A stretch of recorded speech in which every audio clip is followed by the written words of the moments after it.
And for some perspective on the Strauss-Khan case, we turn to defense attorney and legal analyst Jami Floyd. Great to have you with us, Jami. Good to be here. So Michelle just sort of painted a picture of what Strauss-Khan is going through right now, and you say there are actually some advantages to him being out on bail in this Lower Manhattan apartment. Explain that. Well, absolutely. If he were behind bars, anytime his lawyers wanted to consult with him to prepare his strategy for court, they'd have to go to Rikers, they'd have to go through security.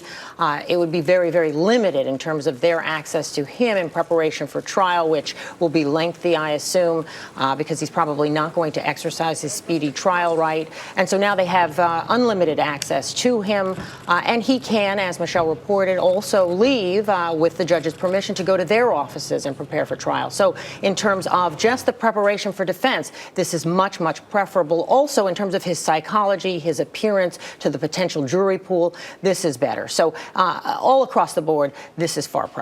What kind of strategy do you think the defense is going to be employing here? Well, this is now going to become a battle of images between the accuser and the defendant.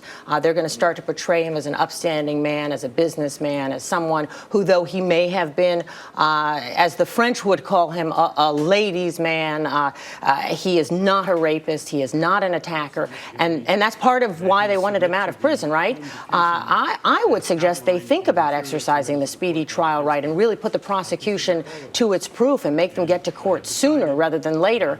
But that's what they'll begin starting first thing Monday morning, if not today, to start to think about their trial strategy. When this kind of case, such a high-profile case comes up, oftentimes people wonder whether or not there will be a fair trial. Do you believe that is a possibility with all the media coverage of the event? Well, there sure has been a whole lot of pretrial publicity in this case already, and many people, if you go out on the street and ask them, do you think Strauss-Khan is guilty, they're probably going to say yes at this point. But we've had highly publicized trials from the very beginning of our country, right? You go back to Aaron Burr, you think about Fatty Arbuckle, Michael Jackson, O.J. Simpson, but in the end, they get fair trials, and especially somebody like Strauss-Khan, who has all kinds of resources. He has the best lawyers money can buy.